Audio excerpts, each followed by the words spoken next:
তো হ্যালো বন্ধুরা, সবাই কেমন আছো? আশা করছি সবাই খুব ভালো আছো, সুস্থ আছো। তো এরপর থেকে হয়তো তোমাদের আমি সেরকমভাবে ভিডিও শেয়ার করতে পারবো না। তো সেই জন্য তোমাদের সঙ্গে আজকে ছোট্ট একটা ভিডিওর মাধ্যমে কিছু কথা বলতে চাই। তো এতটা টেনশনের মধ্যে আছি না, কিছুই ভালো লাগছে না। সারাদিন তো শুয়ে বসেই আছি, কারণ এখন আমার কাজ করা একদমই মানা। কারণ জিনিসটা এতটাই বড় হয়ে গেছে, মানে পুরোটাই এখন থেকেই বেড রেস্ট দিয়ে দিয়েছে। তো ওখানে যেন কোনো রকম কোনো মানে চাপ না পড়ে, তো সেই জন্য ডক্টর বলেছে যে এই 2 দিন একদমই রেস্টে থাকো, কোনো কিছু মানে করা চলবে না, যেহেতু ওখানে যদি চাপ লাগে তাহলে জিনিসটা বাস্ট করতে পারে। তো সেই জন্যই একদমই বেড রেস্ট দিয়ে দিয়েছে, আর আমি সত্যি কিছুই করছি না। ও তোমাদের দাদাভাই আজকে বাড়িতে আছে, আজকে যেহেতু সানডে। তো সকালবেলা ও রুটি নিয়ে এসেছিলো, একটুখানি খেয়েছি, খেতে পাচ্ছি না, একদমই খেতে পাচ্ছি না। জানি না কি হয়েছে, একটুখানি খাওয়ার পরে না পুরো পেট ভরে যাচ্ছে, আর গা হাত পা সবসময় যেন কাঁপছে, যেন মনে হয় কী হচ্ছে আমার শরীরের ভিতরে, আমি সেটা তোমাদেরকে মানে বোঝাতে পারছি না যে আমার শরীরে কতটা কষ্ট হচ্ছে। একদমই কিছু খেতে পাচ্ছি না, মানে সারাক্ষণ যেন হচ্ছে গায়ে জ্বর জ্বর ভাব, মানে বোঝা যাচ্ছে না এরকম মানে করছি গায়ে জ্বর নেই, কিন্তু মানে কী বলতে জিভটা বিচ্ছিরি হয়ে আছে আর তিতো হয়ে আছে, একদম কিচ্ছু খেতে পাচ্ছি না। তো তোমাদের দাদাভাই বাজারে গিয়েছিল, আজকে সেরকম কিছু রান্না হবে না। শাশুড়ি মা আজকে রান্না করছে, কি রান্না করছে জানি না। তো আজকে নয় 2-3 দিন উনিই রান্না করছে, যেহেতু আমি একদমই কিছু কাজ করছি না। তো সেই জন্য উনিই সব কিছু করছে। খারাপও লাগছে, এক হাতে সব কিছু করছে, কিন্তু কি করব বলো, একদমই আমি মানে নিরুপায়। ডক্টর সে যেরকম সেদিনকে বলল, হ্যাঁ, কালকে আবার সুগার টেস্ট হয়েছে, মানে কালকে বলতে শনিবার, শনিবার আবার সুগার টেস্ট হয়েছে, তাতে আবার সামান্য সুগার ধরা পড়েছে।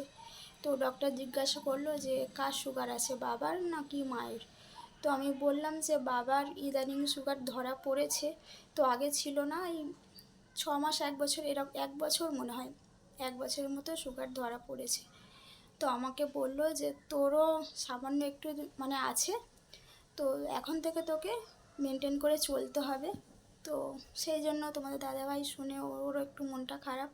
এখন থেকে আমার সব খাওয়ার রুটিন চেঞ্জ করে দিয়েছে, একদমই মিষ্টি কিছু খাচ্ছি না, মানে চিনিওয়ালা চা খাচ্ছি না, আলু কম খাচ্ছি।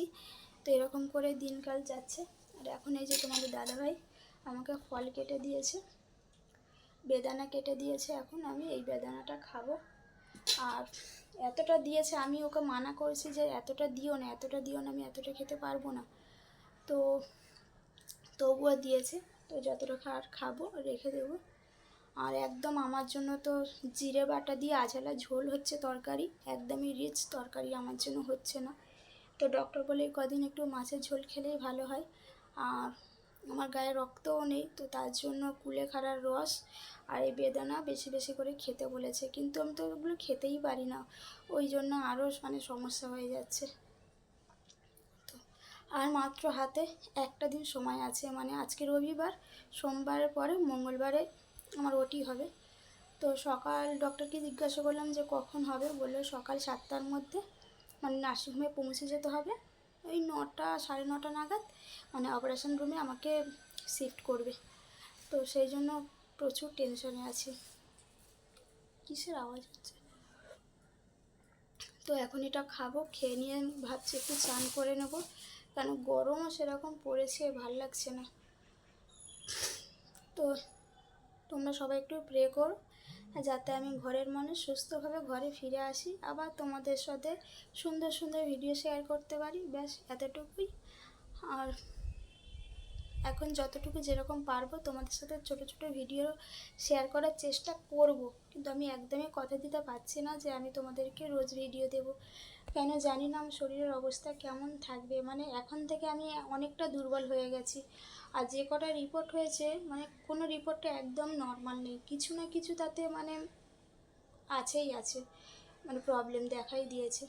তো চলো আজকে ভিডিওটা এখানেই শেষ করছি, পরে আবার আসছি তোমাদের সাথে কিছু আমার শরীরের কথা বলতে।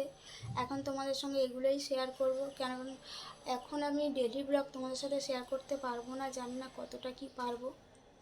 আর মনে হচ্ছে আমি অপারেশনের পরে আমি আমার বাপের বাড়ি চলে যাব, মনে হচ্ছে যতটা সম্ভব।